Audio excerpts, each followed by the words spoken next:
In this lecture, we're going to display the current month and year in our user interface as soon as we start the application.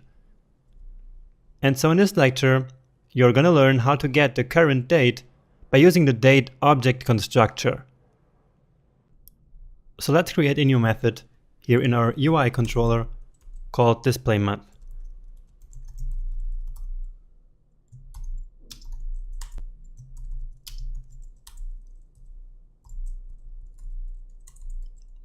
Okay, so we're going to use the date object constructor in order to save the current date into a new variable. So let's call it now. So variable now is a new date. So remember, with object constructors, we have to use the new keyword, such as we do with our own object constructors. And then if we simply don't pass anything into the date constructor, then it will return the date of today. We could also do it in a different way. So we could say var, for example, Christmas, and then a new date. And then we could pass into the year. So this year, for example, 2016, then the month. So for December, it's 11 because it's 0 based, and then the date. So this would return a date object with the Christmas date of this year. But that's not something so common to do. So usually we simply use it like this to store the date of today. And then we can use methods to retrieve the current year or the current month or the current day or even the minute or second in which this date object was created. So let's start with the year and create a variable called year.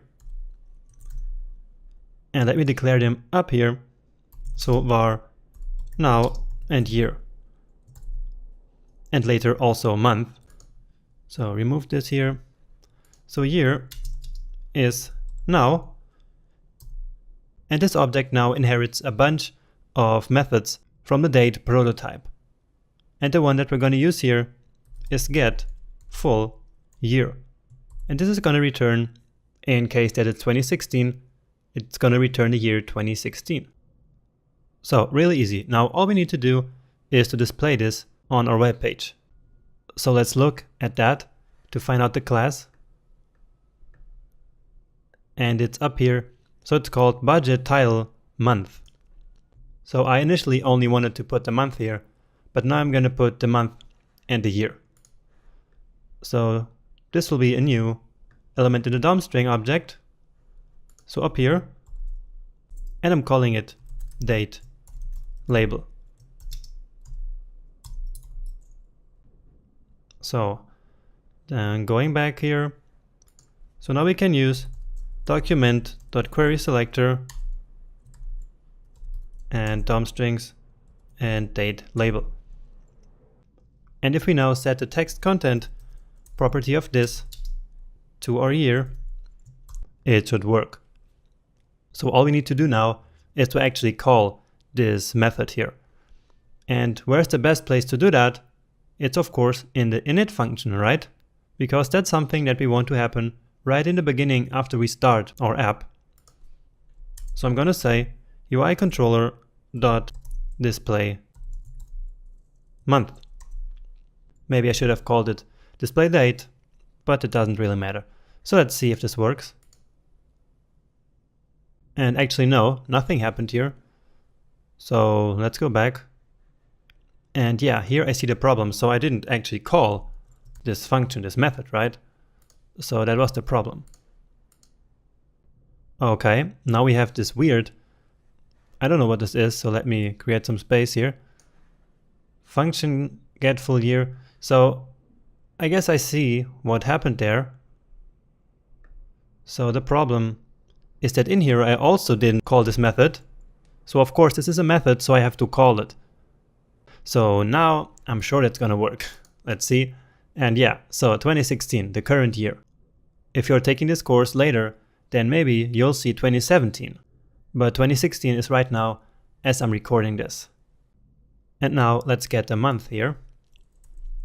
So I'm saying month is now dot get month. So it's also really easy.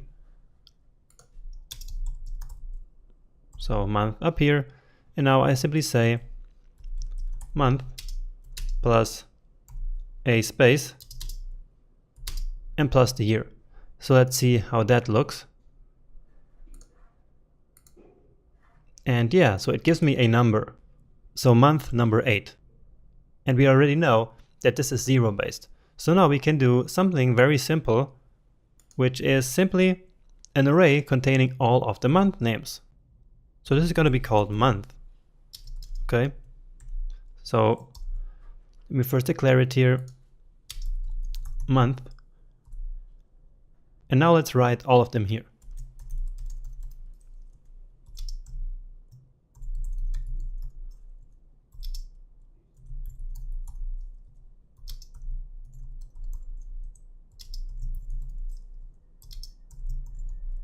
So we're already halfway through.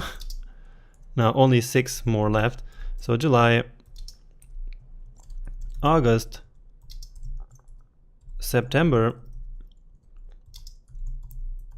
October, and now November and December.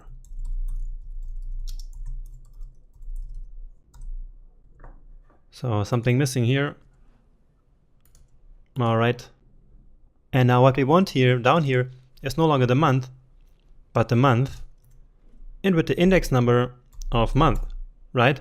And remember, this is 0 based, so number 0 will be January, and the 8 that we saw is not August, but September, because September is the month number 9, and so in a 0 based array, it's number 8. So let's check this out. So alright, available budget in September 2016. So now you also know how to use dates in JavaScript. So let's now move on together right to the next lecture.